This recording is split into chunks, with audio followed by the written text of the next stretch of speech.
ఏంటి ఈ బాక్స్ అదే పనిగా చూస్తున్నా అనుకుంటున్నారా? అదే అండి, మన గోదావరి స్పెషల్ పులస చేపల పులుసు. నేను మీలాగే ఇన్స్టాగ్రామ్ స్క్రోల్ చేస్తుంటే నాకు విజయ్ గోదావరి వాళ్ళ పులస చేపల పులుసు కనిపించింది. చాలా వీడియోస్ చూసిన తర్వాత నాకు కూడా ట్రై చేయాలనిపించింది. పెద్దలు చెప్తారు కదా, పుస్తలమ్మైనా పులస చేప తినాలి అని. సో లేట్ ఎందుకని వెంటనే ఆర్డర్ చేసుకున్నాను. వితిన్ 1 డేలో హోమ్ డెలివరీ అనేది వచ్చేసింది.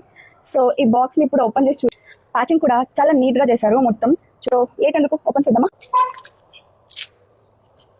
మంచి స్టీల్ బాక్స్లో అయితే పెట్టించారు మనకి. ప్యాకింగ్ అయితే చాలా గట్టిగా చేశారండి, తీయడానికి కొంచెం టైం పడుతుంది. మీరు చూసారా, ఆయిల్ కింద పట్టుకోకుండా పైన మంచిగా ప్లాస్టిక్ కవర్తో మళ్ళీ సీల్ చేసి పెట్టారు. డబల్ లేయర్తో మంచిగా. స్మెల్ సూపర్గా వస్తుంది. రైస్ పెట్టుకుని వచ్చేసాను, ఏమేమి ఉన్నాయో చూద్దాం.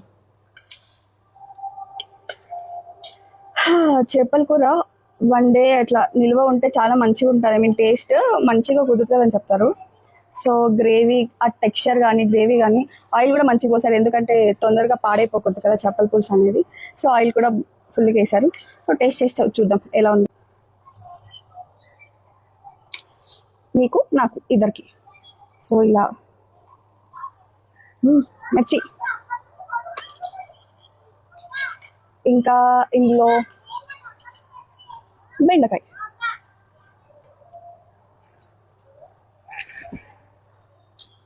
ఇలా బెండకాయ, ఇలా పచ్చిమిర్చి, ఇలా చేప ముక్క తీసుకొని తింటుంటే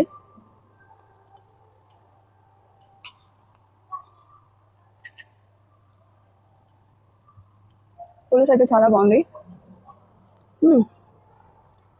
చేప టేస్ట్ కూడా చాలా బాగుందండి. అందుకే ఊరికే అన్నది పుస్తలమ్మైనా పులస చేప తినాలని. బెండకాయ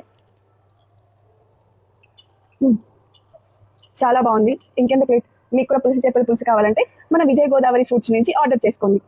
థ్యాంక్